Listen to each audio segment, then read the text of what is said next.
and give us scripture. Scripture should be present, Scripture should be present. I want to talk today about the importance for Christians of the solidity of the soul, of solidifying your soul as a Christian. And I want to talk about it because in the Western Christian church today, there are too many examples of easy come, easy go Christians. Christians who drop Christianity at the drop of a hat, who abandon the faith almost overnight.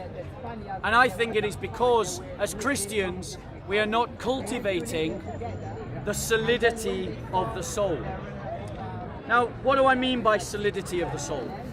I mean by solidity of the soul this idea of self-assurance, self-confidence, self-assertion, self-energizing, self-responsibility of your Christian identity and living it outward in your life. The Apostles instruct us in 1 Corinthians 16, verse 13, it says, "Be on the alert, stand firm in the faith, act like men, be strong. Let all that you do be done in love." You see, the meek man Christianity that passes for so much of Western Christianity is not the Christianity that is taught in the Bible. The Bible teaches the idea of a self-assured, self-confident faith. It says that we are to be on alert. That means to be aware of our surroundings, to be aware of how... Have we lost anything? Good. That we have to be aware of how our faith is to stand firm. How we are to be aware of how our society impacts us and affects us. But many Christians are not aware of how they are imbibing and absorbing ideologies and beliefs, values that are not rooted in the Christian faith.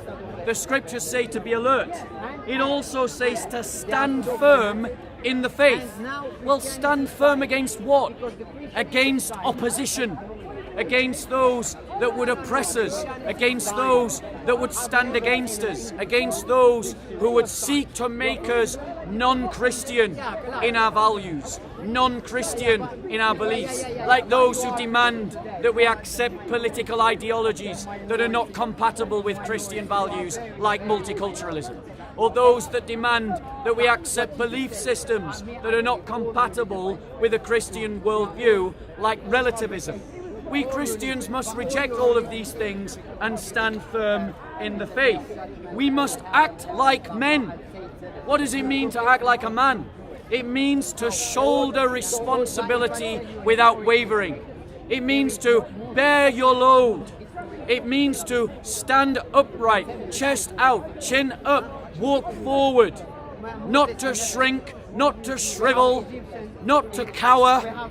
But so many Christians are wimps because the kind of church culture that we've developed in the West is anything but acting like a man.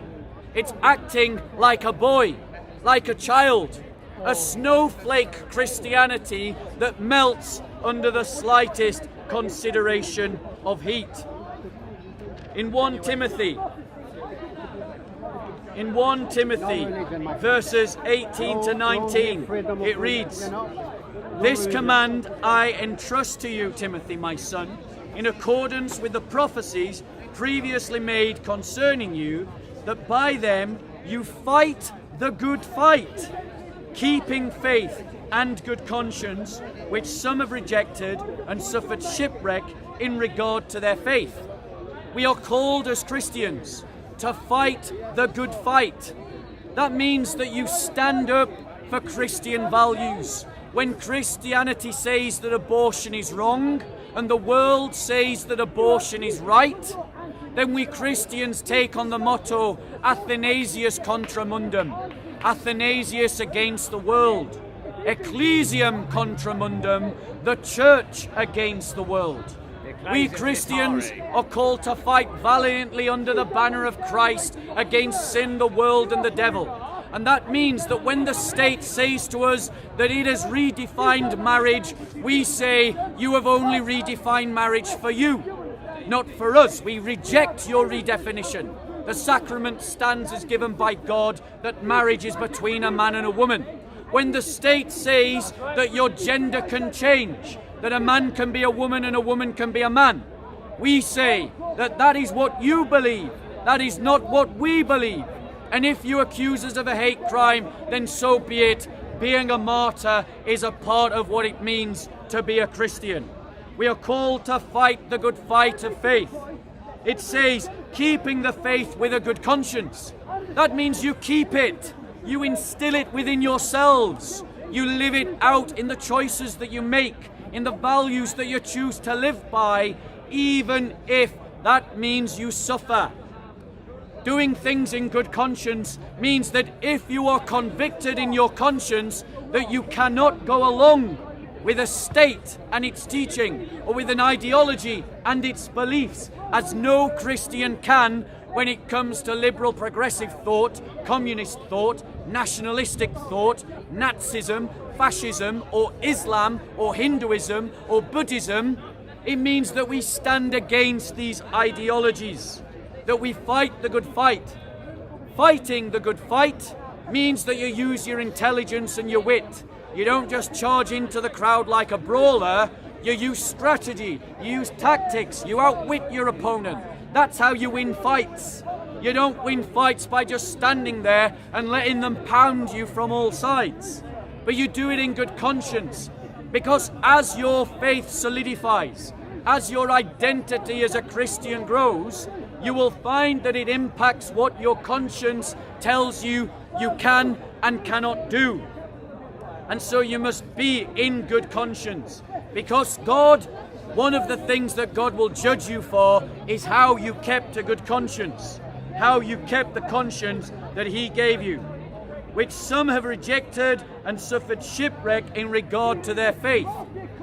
Those Christians who have given up their identity in politics as a Christian, or their identity in society as a Christian, or their identity in economics as a Christian, have allowed other ideologies to dominate those spheres, and then as those Christians have entered those spheres, they have been influenced by the values and the beliefs of others over how they should act as Christians.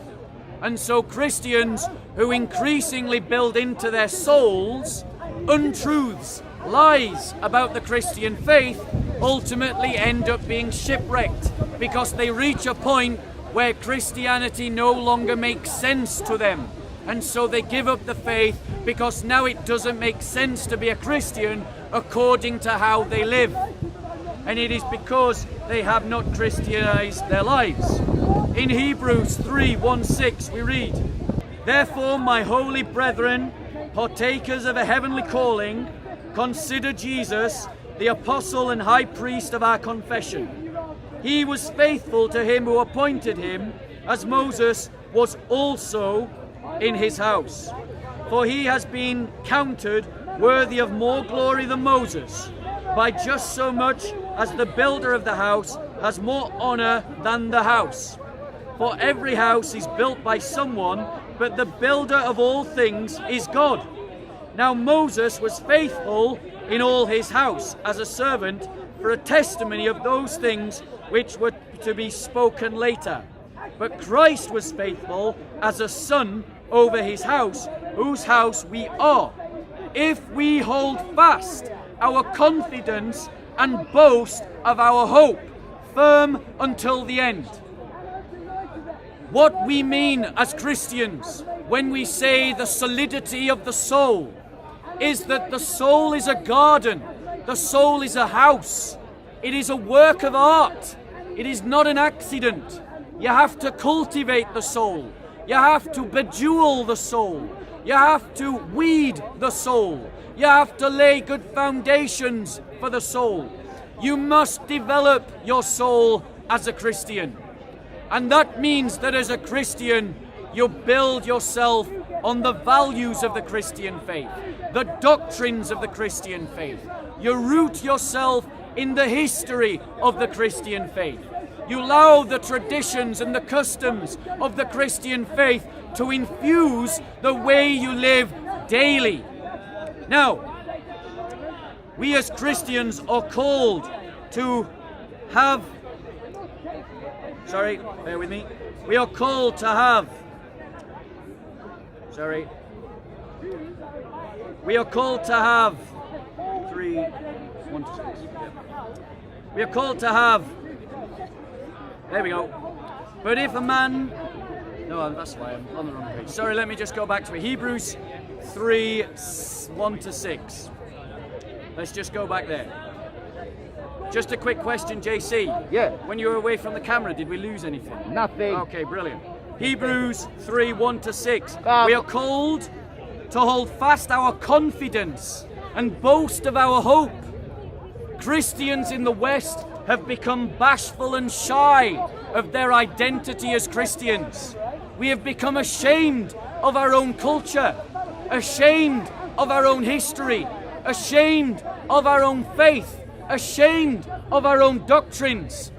And so we meekly go about living as Christians, whilst the rest of the world believes that it has permission to be confident and boastful in what they believe.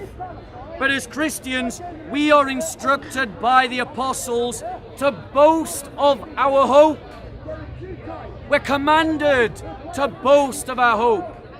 That means to boast of our identity as Christians, as the people of the cross. We are commanded to hold fast to our confidence, which means as Christians, we are to have confidence in our faith. So, I'm going to give some ways that as Christians, you can cultivate the solidity of the soul. The solidity of the soul can be understood as confidence, self-assurance, assertiveness. This is what we mean by the solidity of the soul. So how can you now as Christians cultivate solidity of the soul? One is learn the history of the Christian people.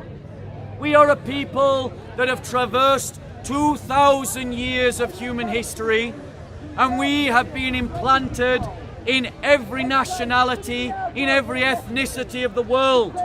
Learn your faith as a Christian, because when you become a Christian, you stop being English, you stop being Nigerian, you stop being Ghanaian, you stop being Iraqi, you stop being Assyrian, and you become Christian. Take pride in your identity, your history as a Christian, where that history permits. Learn the values of the Christian faith and take pride in them. Live by those values. Live by them publicly. And if by living by them publicly you are persecuted for do so, then celebrate that they persecute you for being a Christian, because they persecuted our Lord before you. Learn the doctrines of the Christian worldview. Allow those doctrines to change the way you think about the world. Change the way you think about right and wrong, truth and false, up and down. Allow it to impact all that you are. Cultivate Christian customs and traditions into your life. The Christian faith has borne multiple customs, multiple traditions that our faith has bejeweled the Western world with, have bejeweled Assyria with, have bejeweled Ethiopia with, have bejeweled Egypt with, have bejeweled Lebanon with, have bejeweled Russia with. These customs and these traditions are the inheritance of every Christian. And so like a good artist, so like a good builder, so like a good gardener, cultivate these things into your soul so that it bejewels your life in the same way. Invest yourself in your Christian identity. Invest yourself in your Christian friendships, your Christian marriage, your Christian family, your Christian community, Christian businesses, Christian political parties, Christian political agendas, Christian economics. Embed yourself in these Christian things so that you solidify your Christian identity, especially in politics.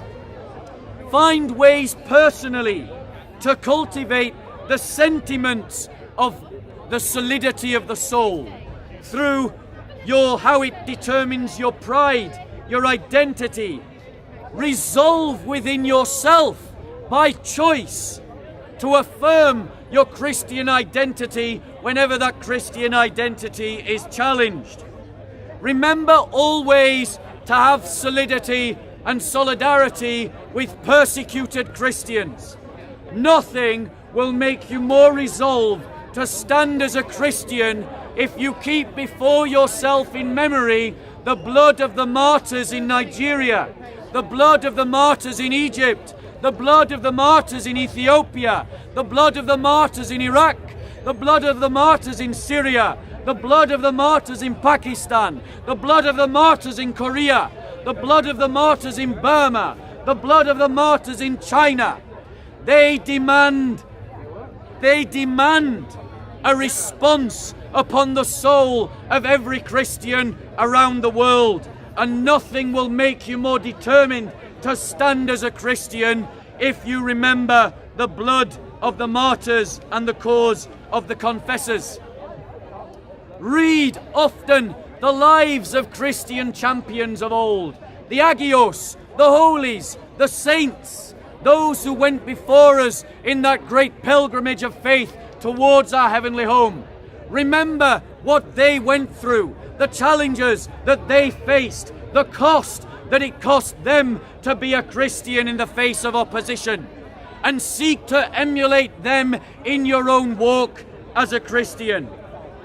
Practice spiritual devotions towards our Lord, because the Christian church is replete with advice and guidance upon spiritual devotions. Just type into Google Christian spiritual devotions and you will find a legion of advice and guidance about how you can cultivate spiritual devotion.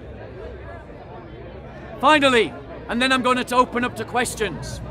Affirm your Christian identity publicly. Do not be ashamed of the cross. Wear your cross. Do not be ashamed of dressing like a Christian, modestly, even if others think that it is strange. Do not be ashamed to pray. Do not be ashamed to profess the gospel.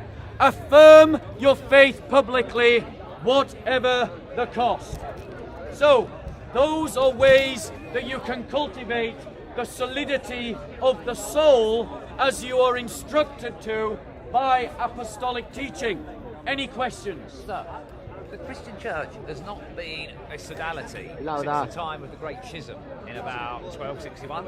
So, do you stand with Athanasius or with Sergius? Okay, so the question is that Christians have been divided in history.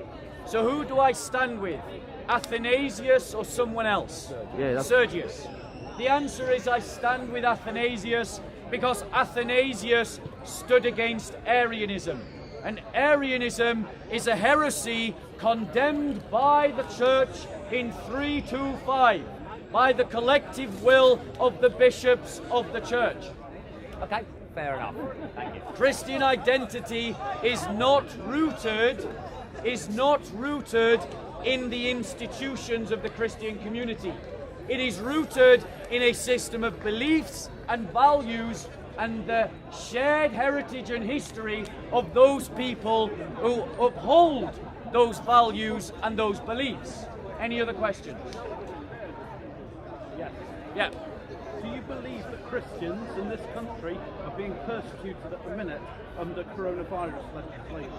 So, are Christians being persecuted under coronavirus legislation? No, absolutely not. The reason why I say this is because that legislation applies to everyone. It doesn't just apply to Christians.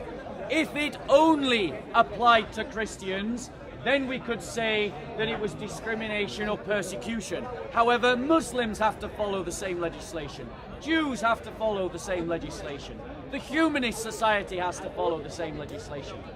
We Christians must not scandalize the cause of the martyrs by claiming victimhood where victimhood does not exist.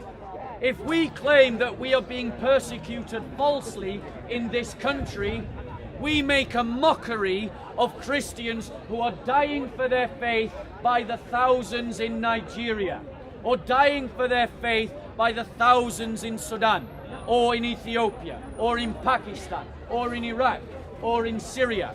So there should be no claiming of false victimhood. And that is an example of false victimhood. Any other questions?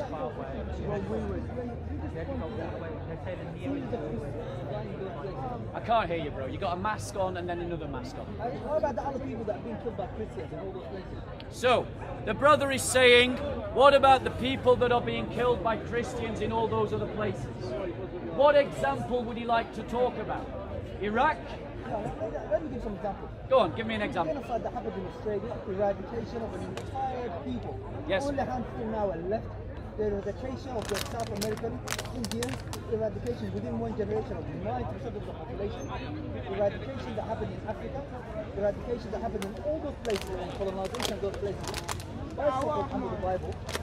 And the genocide that's advocated by Lord Jesus himself, in the Bible himself, how would you deal with all those Okay. violent values? So let me address the point, and hopefully the brother will not interrupt. However, I cannot take lectures from Muslims about discrimination and persecution. I will address the examples that he gave in a summary line. The New Testament, notice he's interrupting. What a surprise. Where have we heard this kind of behavior before? So ladies and gentlemen, he's raised a question. Now let me answer the question as I choose to.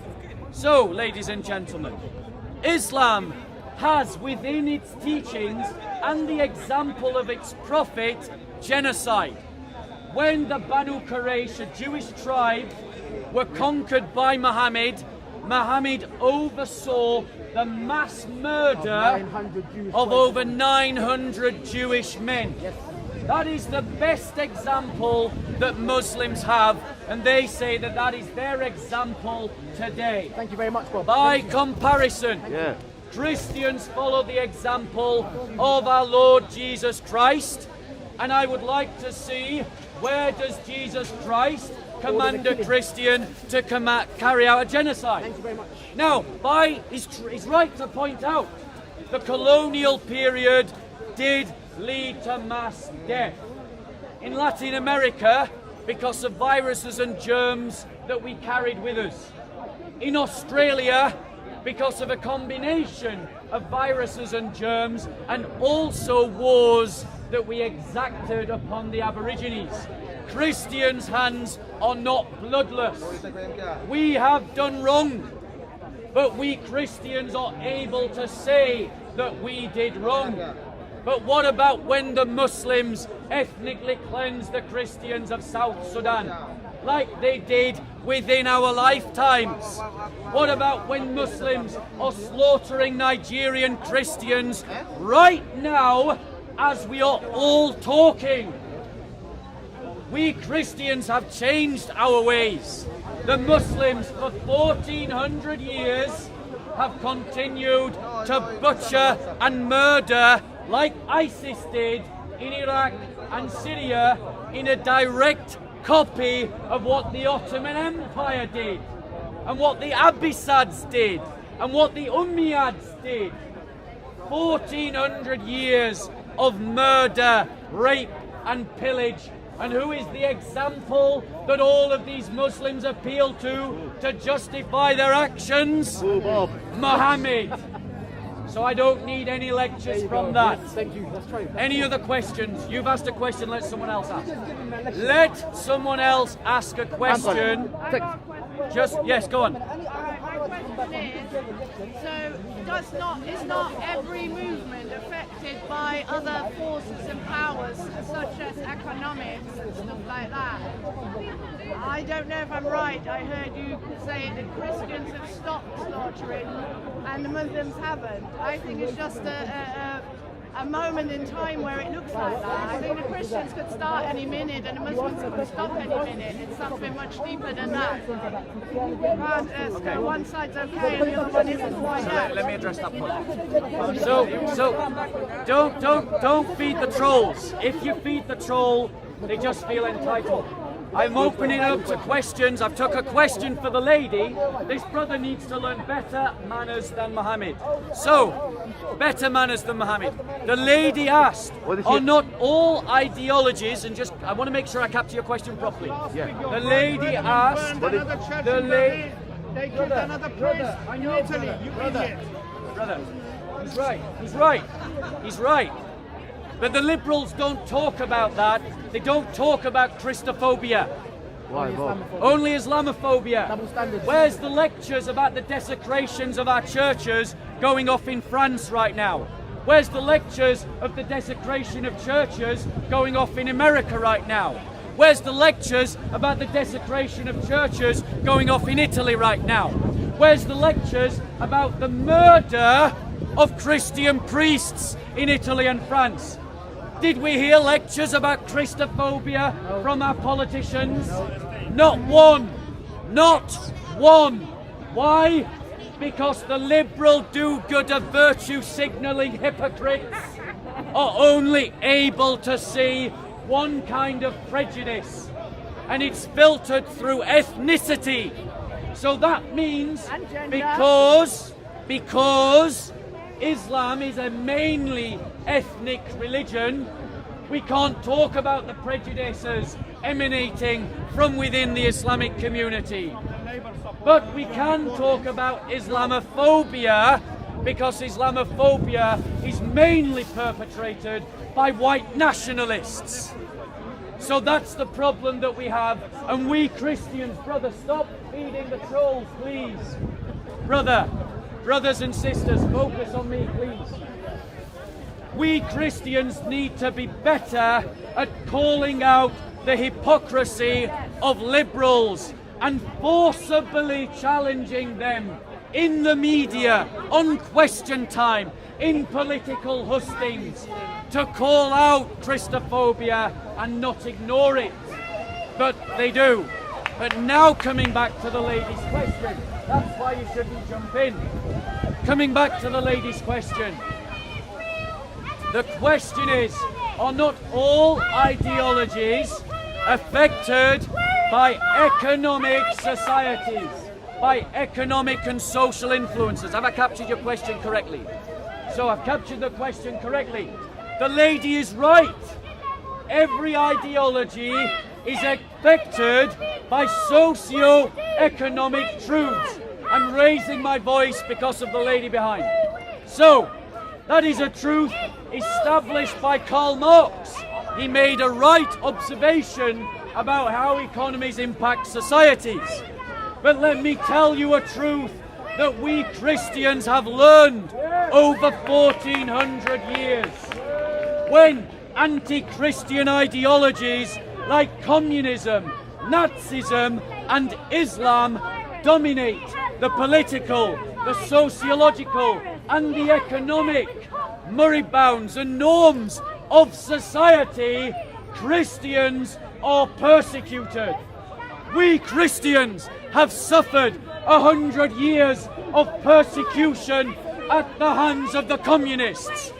We Christians have suffered 1400 years of continuous persecution at the hands of Islamic states. Why should I not oppose such ideologies when such ideologies oppose me? When such ideologies will lead to my persecution and the persecution of my brothers and sisters.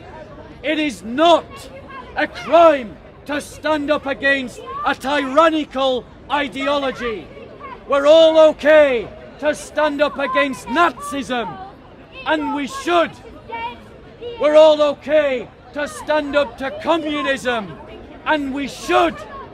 But that means logically we can all stand up to Islam and Islamification, and we should. Don't be ashamed to stand up to a tyrannical ideology. Islam leads to the persecution of the church. It is persecuting the church right now.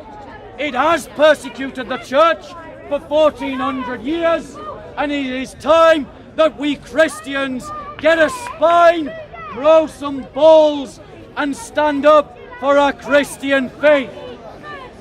These questions about the mask and about wearing the mask are a total distraction to the real issues the church faces, and it is an embarrassment that so many Christians have bought into the anti-lockdowner protests and the BLM protests.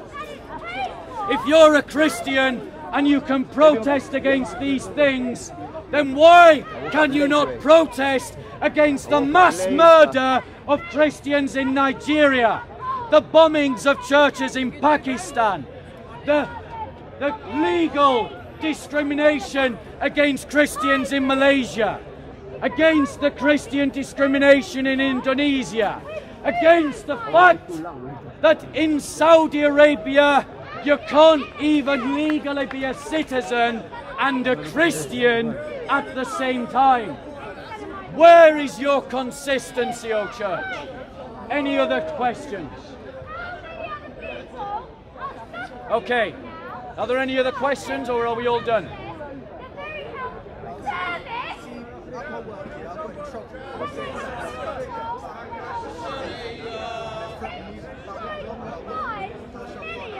Okay. So the brother raises a question about Christians being threatened in their workplaces because they are standing up for their Christian faith. It's a good point. And what it demonstrates, ladies and gentlemen, is that we Christians need to consolidate ourselves.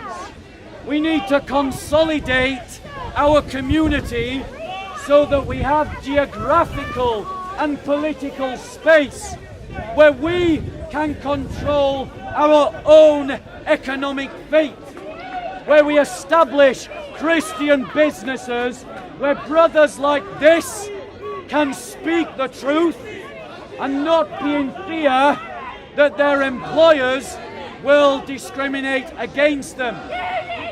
We Christians need to establish our own social network platforms to allow Christians to speak their faith. We Christians need to network with one another so that we employ our brothers and sisters and claim space in the economy and support Christian businesses. But for those of us, and so I encourage every Christian, go and work for a Christian company.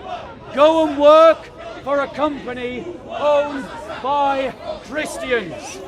For those of you like the brother who cannot, I would say to you, use your discernment. Make your social profile posts private. Evangelize quietly, not in your workplace.